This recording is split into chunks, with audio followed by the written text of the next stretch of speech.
maybe to escape the heat, maybe go to movie theaters. We did Which is what, you and I, independently on different days, went and saw. And Bob, I think we actually helped crown the champion because we both saw Despicable Me 2. Loved yes, it. a lot of people did that. Yeah, we weren't the only ones. No, you weren't.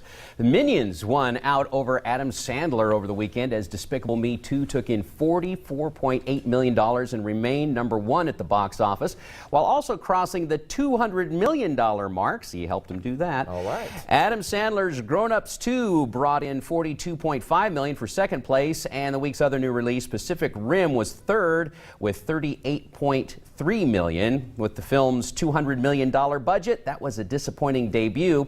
Overall, though, the total box office take was up 29% over last year. Stories We Tell, now playing at the Flicks, a documentary by gifted filmmaker Sarah Pauly, who brought us Away From Her and Take This Waltz.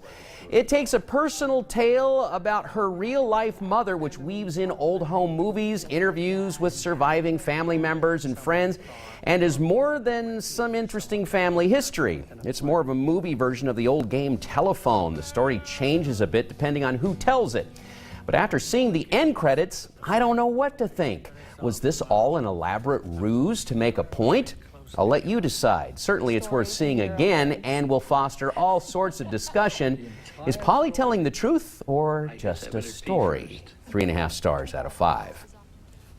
Pacific Rim is a big budget version of the old Japanese monster flicks. You know, the ones where the giant monsters destroy city after city, fighting with each other. I loved those movies as a kid and still have a soft spot for them. They were entertaining.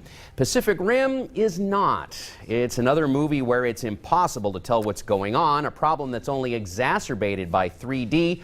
Largely plotless, there are long, drawn-out sections of silly dialogue followed by disorienting, blurry action scenes. Seems to me if you're going to spend $200 million on a movie, the audience should be able to see it. Pacific Rim, 2 stars out of 5. This is what I imagine Adam Sandler said after he completed his latest extended poop joke of a film. I made a #2. There's plenty of #2 in Grown Ups 2. There's also lots of #1. That's not my cup of tea. Everyone in the movie should be embarrassed and probably is. None more so than sportscaster Dan Patrick wearing shorts that are too short and providing the movie's grossest gross-out scene. I'm still dry heaving over that one. They tell you what this movie is right in the title.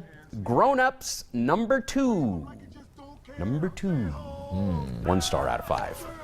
For my reviews, a look at this week's DVD and Blu-ray releases and more, head over to my website, bobrichardsmoviereviews.com, or link to it at idahoonyourside.com. And this seems about like number 200 of Adam Sandler's films, which revolve They're all around about number the 2. same, yeah. That's right? pretty much what he does. What hasn't always been the case. There were some of the older ones that were enjoyable. Punch Drunk Love was great, Yeah, but it that wasn't was a good. hit. Yeah. Well, they had Funny People was great, but it wasn't a hit. Wedding Singer was great, and it was a hit. And Yes. they had Adam Sandler on. It must have been TBS this weekend. They just played Adam Sandler movies, and Wedding Singer was the only one that I was interested in watching because then after that, the Zohan movie, and Yeah, that was I terrible. just had to skip them all. Yeah. I did like Wedding Singer, though. Yeah. Love that one. Sounds like this is one you'll also have to I will skip. skip this Thank one. you, Bob, for Sure. your foresight. All right, coming up after the break, we'll keep you updated on our top stories, the commute, and the forecast. That's